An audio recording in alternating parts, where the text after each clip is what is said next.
आए दिन मेरे यहाँ पेशेंट ऐसे आते हैं जिसको देखकर मुझे ऐसा लगता है कि डिटेल कंसल्टेशन क्यों ज़रूरी होता है। अक्सर मैंने कई सारे एग्जांपल बताए हैं, आज भी आपको जो एग्जांपल बताने वाला हूँ जिससे कि आपको समझ में आएगा कि अगर आपके साइकियाट्रिस्ट ढंग से पूरी बात नहीं कर रहे हैं, आपसे 5-10 मिनट का समय नहीं दे रहे हैं, डिटेल में बातें नहीं कर रहे हैं, तो ये बात लिख के रख लीजिएगा ज़िंदगी में, कहीं भी मेरी बात को नोट करके वीडियो सेव कर लीजिएगा कि फिर आप ठीक नहीं हो पाएंगे। हज़ारों लाख रुपये आप खर्च कर देंगे बहुत सारी जाँचें करवा के। एक पेशेंट मेरे यहाँ कल आई थी, उनका युवा के सिर में दर्द होता है, घबराहट होती है, कमर में दर्द होती है और ये सारी बातें होती हैं। बीपी नापा गया तो बीपी थोड़ा कम ही था, कमर में दर्द होता है मुझे। और मैंने पूछा घबराहट होती है, किस बात की घबराहट होती है, इससे क्या बातें चलती हैं?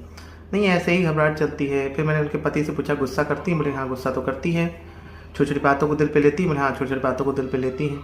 बातों ही बातों में मैंने पूछा कि कोई ऐसा काम जो आप बार बार करती हैं, बार बार हाथ धुलना, घर सफाई करना, ऐसा काम बार बार करती हैं? तो उसके पति ने बोला कि हाँ दिन भर ये साफ़ सफाई में लगी रहती है, घर साफ़ करेगी 2 बार 3 बार साफ़ करेगी, ये साफ़ करना है, रैक साफ़ करना है।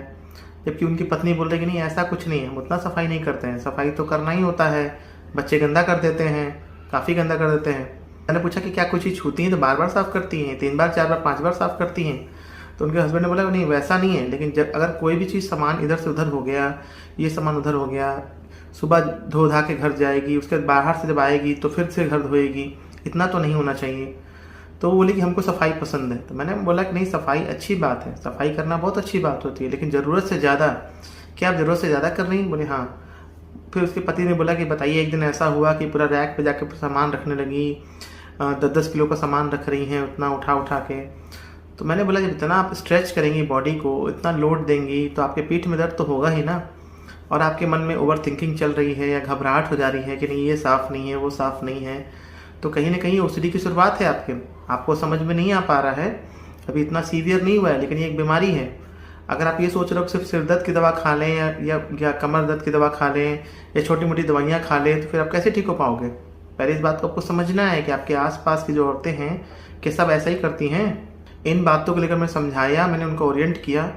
तो मैं ये कहना चाहता हूँ कि अगर मैं 10 मिनट समय नहीं देता पेशेंट को, मैं जो अपने क्लिनिक पे पेशेंट आते हैं जिनको मैं 10 मिनट समय देता हूँ, अगर मैं 10 मिनट कंसल्ट नहीं करता तो क्या उनकी बातें पकड़ में आती? आप कमेंट करके बताइएगा।